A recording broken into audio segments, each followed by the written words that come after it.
Hello, thank you for coming, welcome.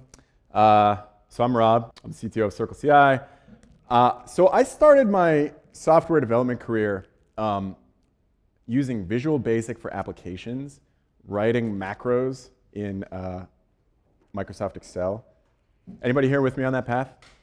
Yeah, let's hear it. Oh, sorry, I gotta keep my voice down for the microphone recording. Anyway, so literally I had no idea how to write software, but I would record macros for the things that I needed to do, and then I would go back and read them and figure out, oh, okay, so that's software, and this is how I write it, and I would change things and edit them and whatever. Luckily, that was a really long time ago, or else you might all be really concerned about how CircleCI operates.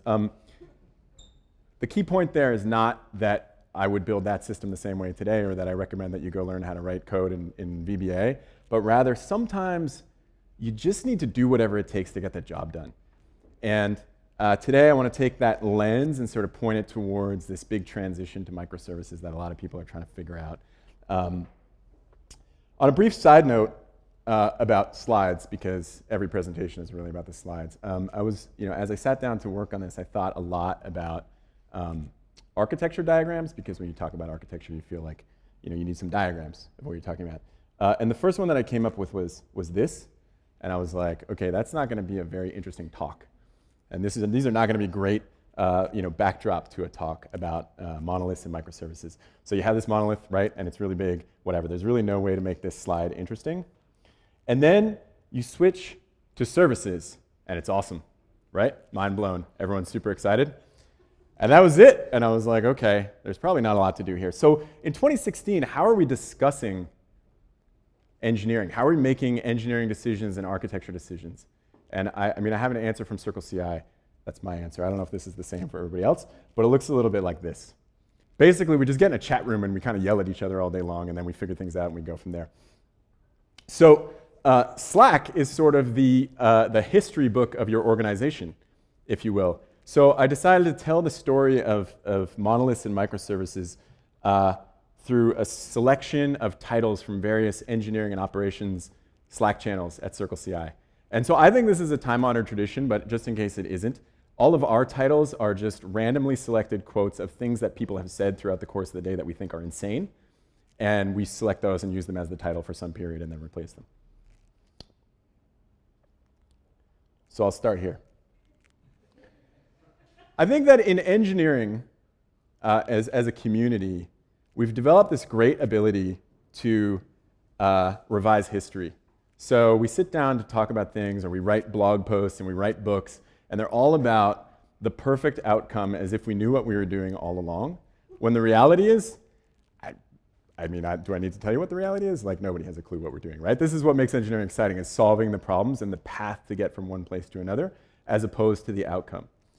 And so in the world of microservices that we're all talking about today, you basically have these viewpoints that are like, well, you have to build your entire platform in microservices because Netflix did it and Amazon did it and they're successful. So that's what you should do, because then you'll be successful. The only problem is you're a startup and you need to move quickly and you need to be able to iterate quickly. So there's too much complexity in microservices, so don't do that.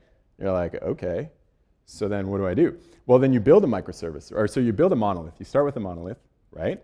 And then you scale and you grow and you figure out your business and you've got it all locked in and you're totally dialed, and then one day you realize you need microservices now. So you like, in case of emergency, break glass and you like smash this thing and pull the lever, and then the services come out of nowhere, and now you have this perfect new architecture, and then you roll with that forward, right?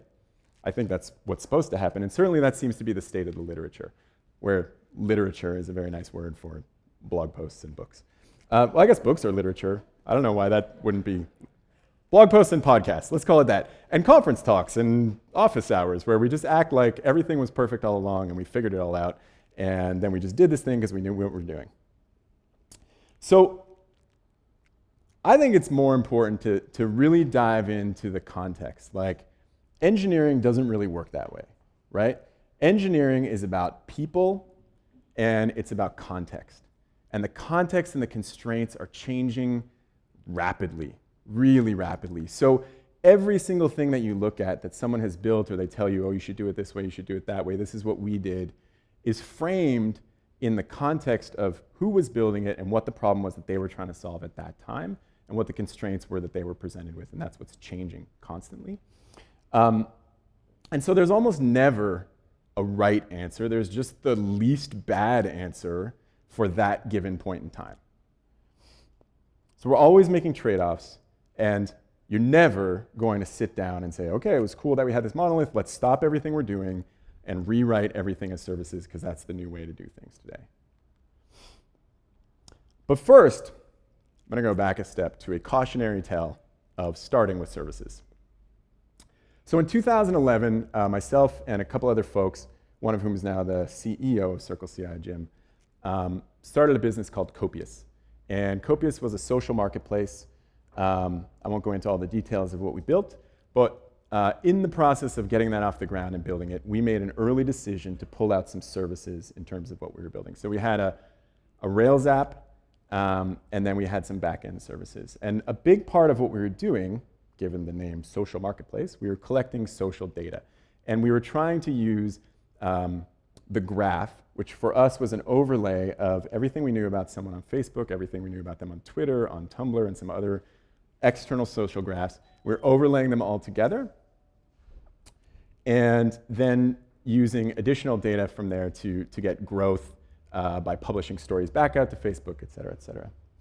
So we concluded in this early service design that we had all of this external data, like from external social platforms, and that would make sense as a service. Again, a smart group of engineers with a certain set of context sitting down and saying, okay, we should build services because that's what people are doing now, so let's build this service which is all about storing social data. But the reality is, we actually had 3 different sets of data inside that social data. One was the graph, right? Who do I know? Who am I friends with on Facebook? Who do I follow on Twitter, et cetera, et cetera.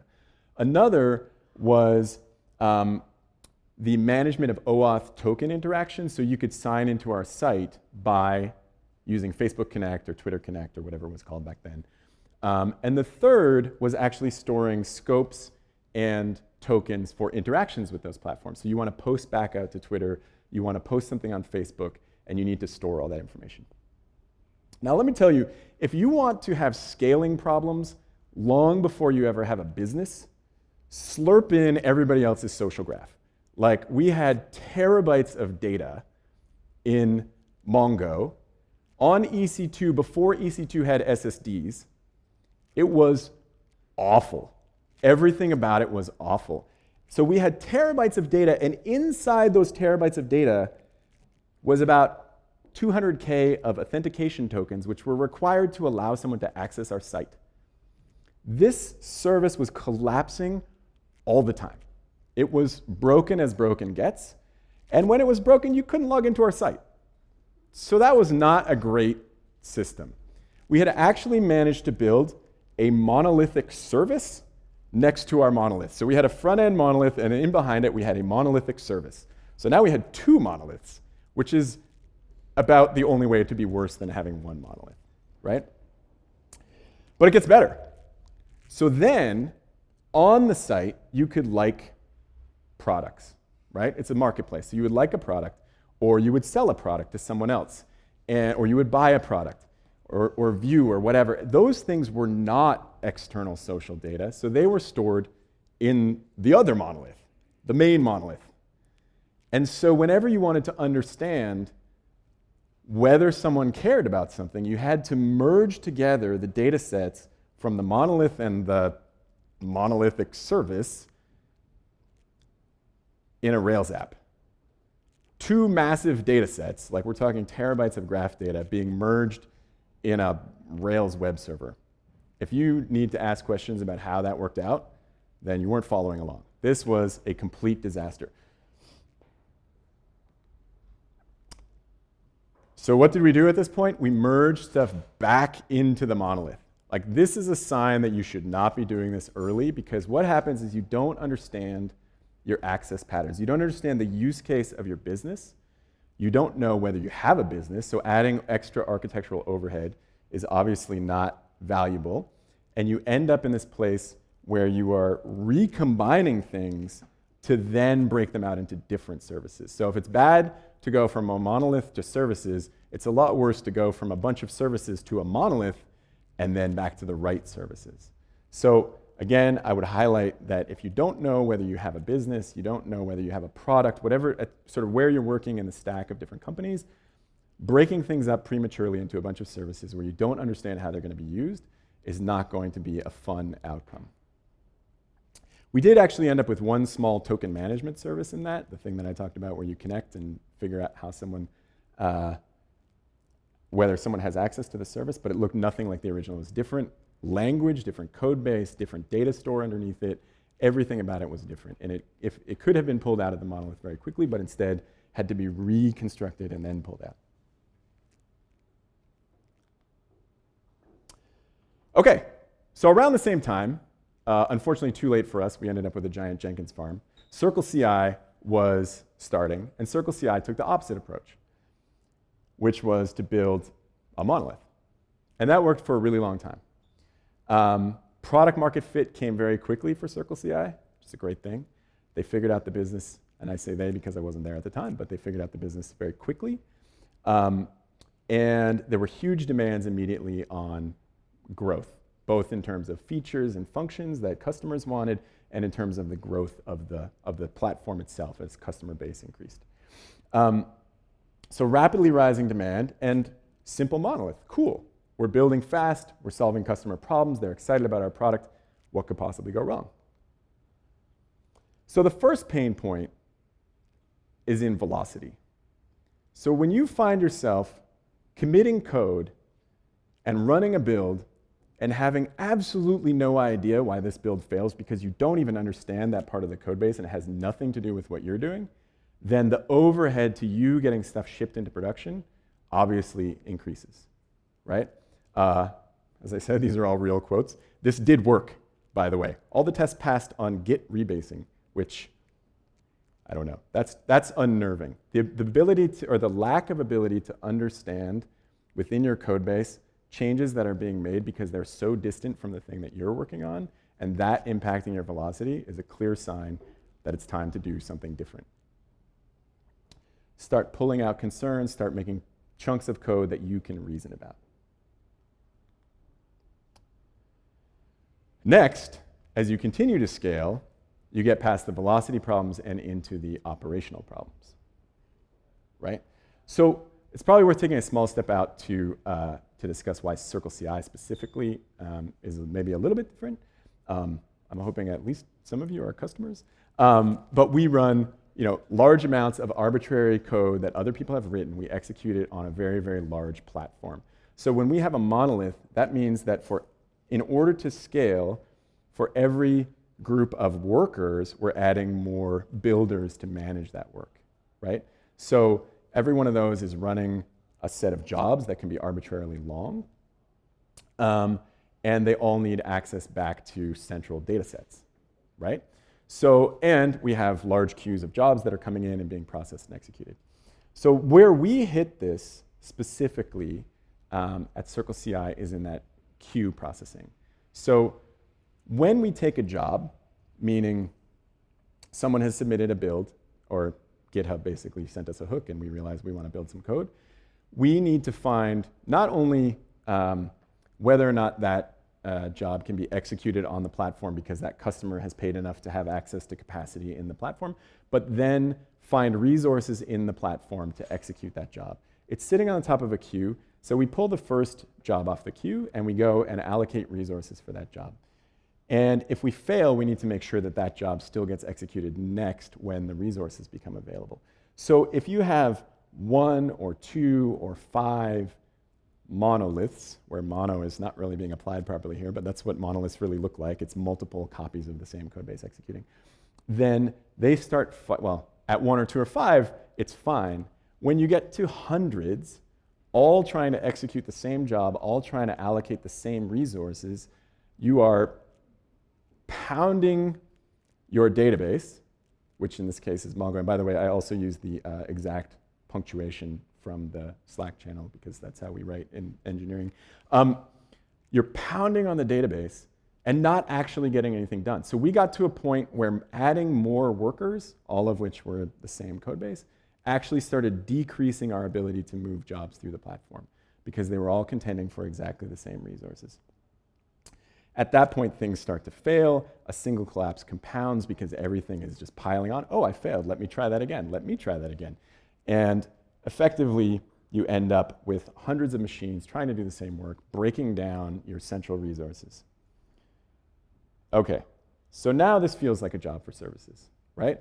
I want to take the work that's attempting to be, or that hundreds of workers are attempting to do, and give it to a few instances of a particular service that's given that exact job, right? To me, this seems like the perfect definition of what a service should do. So we have builders, we have containers to execute jobs, and then we want individual instances that are responsible for this particular job of distributing work. And honestly, that job of distributing work is really small. Like one box could do it, but we have hundreds doing it, and they're all fighting and causing huge issues. If you've been a customer of Circle for long enough, you probably know what those issues look like from the outside. Okay, so we should build services, right? Let's get started. This is going to be amazing. I read a book. Okay, so we're ready to discuss services. Let's just quickly list out the communication protocol that we're going to use, how we're going to manage versioning between those, how we're going to deploy the services. And since we're doing all this anyway, this feels like a perfect opportunity to, I don't know, I've always wanted to try Go. Maybe we should do something in a new language. Maybe we should add Docker to the platform because then we'll be able to, just drop these services directly and use ECS, which I hear is cool, or maybe we'll use Google, Container Engine. And suddenly, I'm going to take this thing and break it out into a service is like, I'm going to go start a 6-month engineering project with lots of flame wars over like, what is the coolest technology to use today? And the last thing I'm going to get out of this thing is a useful functioning service, which is amazing unless you just had a 24-hour outage and this is the solution. So how do you actually manage in that environment getting something out the door without all of the add-ons, right? Oh, we're going to do this service, microservices architecture. Like, what are all the things that we should include when we do this? It's like ground for massive, amazing engineering debates. Oh, you also have to figure out which pieces of the monolith are required in your service, because obviously when you have a monolithic code base, at some point you just start using oh, look, that's available. I'll maybe take a little piece of that and a little piece of that in my namespace, and you have no idea what you need to bring with you, right? Oh, and you're going to use a new data store because Mongo's terrible, so let's use, I don't even know what people use these days. Well, one, everyone's going back to Postgres, but maybe we'll use Riak or whatever. Like, it's going to be amazing. So we just have to write some migrations. Like, this thing just goes on and on and on. Okay, so the first pattern that we found to solve this problem is what I like to call the service-oriented monolith, which is basically, I thought this was really clever until I spoke to someone recently from a very, very large software development organization who told me that this is actually how a number of their products work, and they refer to it as roles, which basically means I'm going to take the exact same code base and start an instance that only does some of the work. So the first thing that we built, the first service that we built in this way was a scaler. So we have auto-scaling code, which again, hundreds of machines all arguing about who's currently going to make the decision about auto-scaling, or failing to argue and all trying to make decisions. So they're spinning up extra boxes that we don't need or shutting down boxes that we do need. I mean, these are all great outcomes, obviously, when you're trying to run our service. It took us 2.5 hours to build that service, to say only this version or only this installation of the code is actually going to do scaling work. So basically, we start up the exact same instance. We use the same deploy pipeline, the same builds, the same distribution into AWS, and start that box with an environment variable. And the environment variable says, you're responsible for scaling. And if I don't have that environment variable, then I'm no longer responsible for scaling.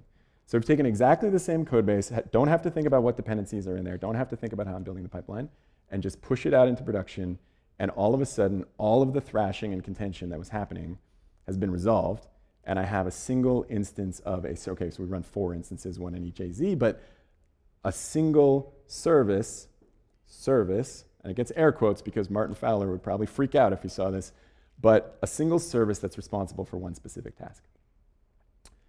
Subsequently, the dispatcher is a second service, which is the exact same code base, except with modification to take an individual job and pass it to a different box instead of taking it for itself, and just pull jobs off the queue, allocate resources, and distribute them out into the system. That was not 2.5 hours, it might have been a couple of days. A couple of days, same deployment pipeline, same distribution into production, same monitoring tools, just needs to come up and know that its only responsibility is this small fragment of the overall code base.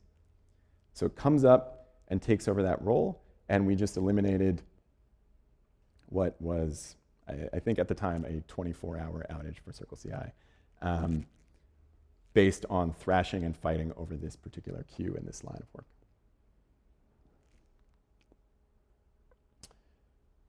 Again, common problem, the same job being done everywhere. So a second pattern that we've taken on is, I don't have as good of a name for it, but I'll just call it talking to yourself, which is an instance of your monolithic code base sending a message, or in our case, writing to a queue, a job that needs to be performed that normally it would have passed in memory to itself. And when you have jobs, especially on long-running instances that can fail or collapse or whatever, or have issues, you want those jobs to complete. And so writing them out to a queue and just picking them back up such that either I pick it back up myself or any other instance in the fleet can pick it up allows us to, well, to do a million things. I guess if I start talking about queues, I might get really excited. So I'm going to take this slowly, take a deep breath. I will say that more than any other technology in existence, I have never had my operating butt saved more times than I have by queues. If you can have arbitrary retries, well-understood failure patterns, and defer work, you will have a much better day. Your PagerDuty pager will be going off much less often, and when it does, you'll be able to at least brush your teeth before you go start solving that problem. Additionally, it makes rolling out new code, doing migrations of databases where you no longer have synchronous writes. Basically, your whole world is just full of rainbows if you have queues. So we use queues to just submit jobs that we're then going to pick up ourselves. Because you could go build a new service, but you have all these same problems of how do I get there? Like, it's that initial step of how do I get from where I am today to this lovely nirvana of services everywhere. And one of the most important steps is having clear breaks in the work that you're doing. So at the point that I need to send notifications, so CircleCI example, at the end of a build has succeeded, we want to post that to GitHub and send emails and post it to Slack. That's all work that gets done outside of the container, but was previously done by doing it inside the process that executed the build in the first place.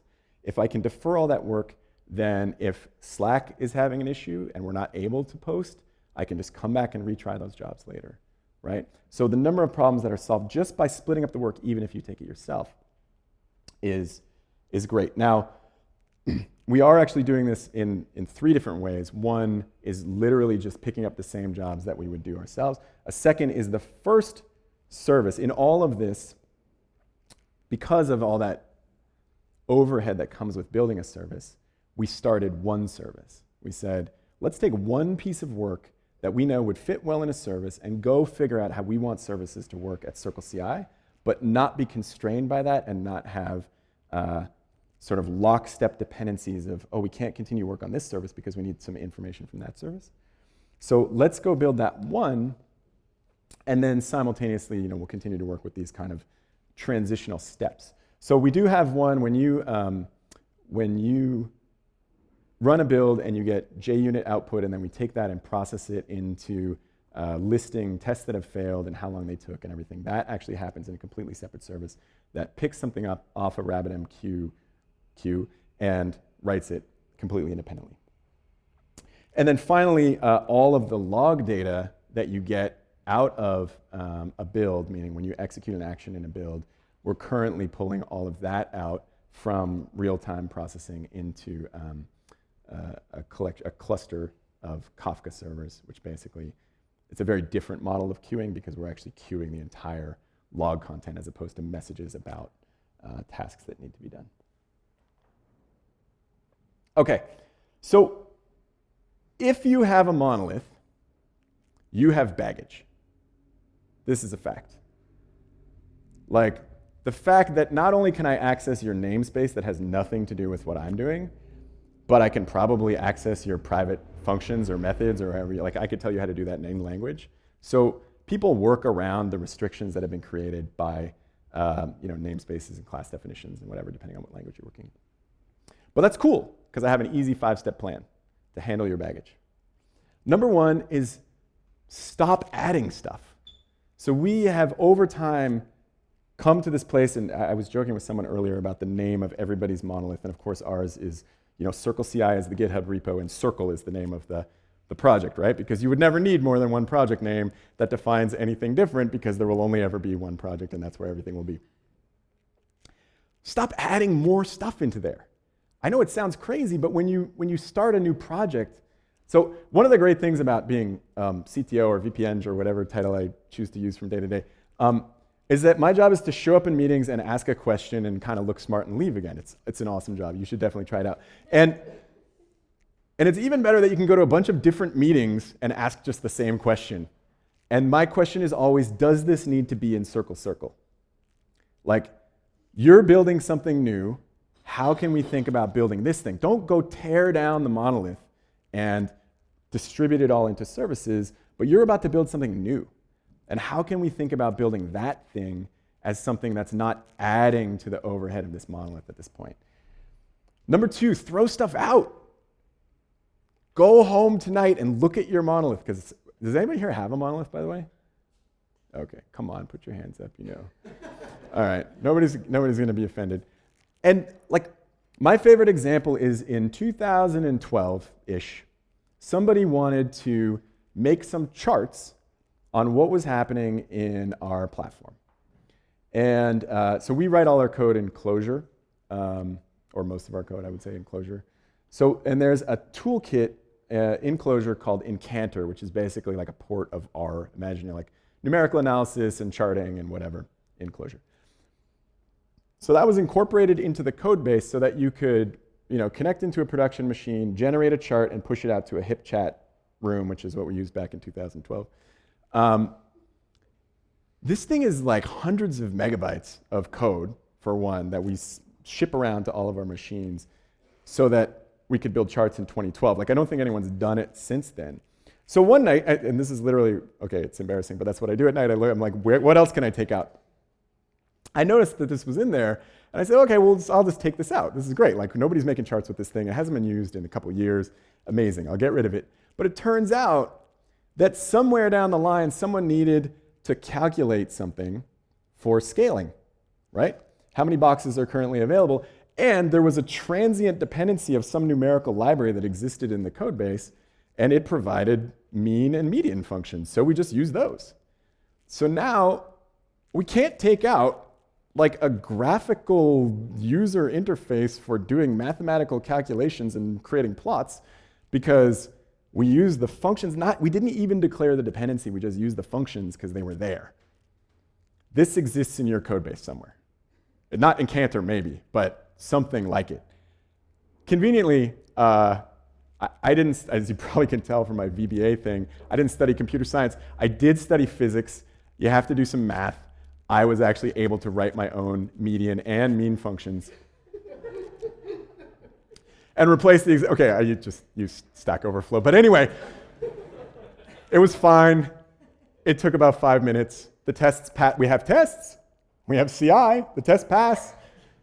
We can still scale. It's great. And I was able to throw out some stuff that just had no value being in the code base. Okay, so that's 2. Stop adding stuff, start throwing stuff out. Number 3, clean up your namespaces. We call them namespaces because Clojure is functional. You might have classes or whatever people do in that object-oriented land that I've sort of forgotten. But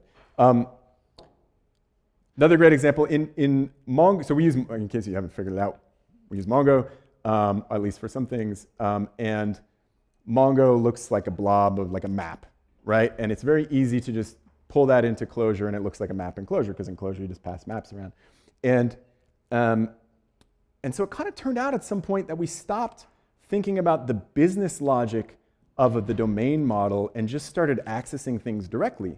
Like, well, I have this map, so I'll just change the value in the map and then it'll get written back into Mongo and that will be amazing. But then all over the code base, suddenly you're just editing maps and not thinking about the business intent of editing that model, right? The constraints that should occur, like if I change that thing, then that means this thing needs to coincide with that or whatever.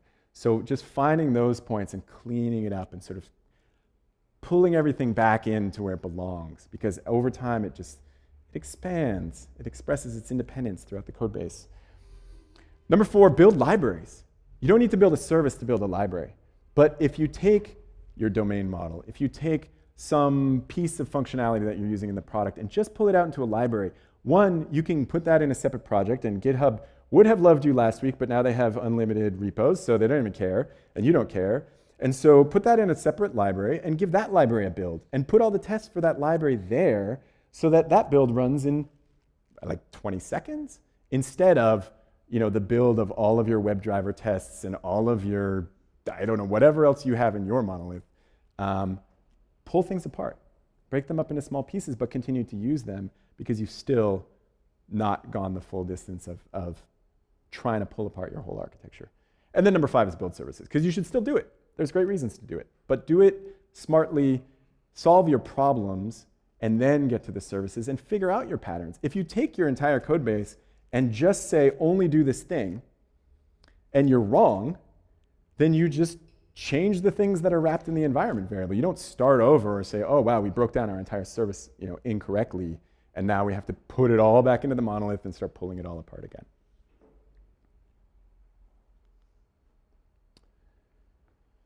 So in conclusion, this is an awesome time to be thinking about architecture.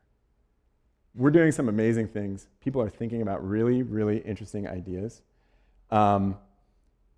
Obviously, I come from a background, 1, because I tend to do a lot of operations, and 2, because my job as, what did I say my title was? CTO, is to ensure that we're getting the most value for the work that we're doing, as opposed to just thinking about perfect architectures. So I think this is a great time to be thinking about architecture, but it's a great time to do it, well, it's always a great time to do it in a way that is incremental and allows you to test ideas and validate them rather than trying to turn on a dime and go 90 degrees or 180 degrees and build totally differently, because that's just going to fail. It's going to be this 9-month project where you get to the end and your VP of engineering, if that's not you, turns to you and says, so what did we get out of the last 9 months of work? And you say, well, we learned a lot. It was really useful, but we decided not to ship it, and that's not where you want to be, right? You want to be providing value and impact to your customers and impact and value to your business. So at CircleCI, this is particularly exciting. Obviously, we get to build it for ourselves, right? We grow our business based on this. We're scaling. It's great times for us. We get to think a lot about this architecture, but we also get to build it for you, where you is our customers that are here.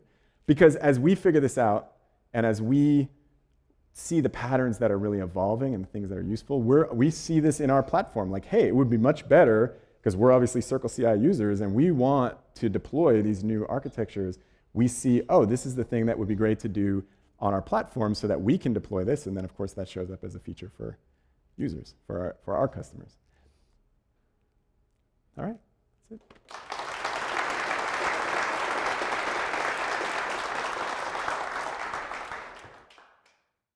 Yeah, what I was highlighting was the value that I get out of queues. And interestingly, I recently read, and if you haven't read it, I would highly recommend it, Sam Newman's Building Microservices book. It's a Riley book, ThoughtWorks. Again, a little more on the, like, when you know you're ready, this is exactly how your service should look, rather than the steps to get there. But and much of the discussion around message passing, which is a big part of the debate that you're going to have as you figure out how to build services, was synchronous for this use case and asynchronous for that use case. And asynchronous is a little harder to think about because parallelism is hard and whatever. But I will say, for me, I will always lean to asynchronous messaging and queues because for me, it's less about the software design. That trade-off is worth it at operational scale. And so the things that I was highlighting specifically about that are that, one, if the service, so I talked about this test results service, for example, right? So when you run a build and there's JUnit data that's produced or JUnit XML files that are produced at the end, we collect those and process them. And we send a message through a queue to say this stuff's available and needs to be processed. When that service fails, we start more of them and it picks up where it left off and it runs all those jobs. And your test results might be 5 or 10 minutes late coming into your build view because there was a massive collapse. But a small part of the system being delayed versus we're unable to process any builds right now is such a massive win that I would always lean towards that. So the ability to recover from a failure is really, really well defined in queuing technologies, right? So RabbitMQ is an AMQP implementation. It has a notion of basically there's a connection listening for messages. That connection failed, so I'm going to allow those messages to be routed to another instance that's taking them.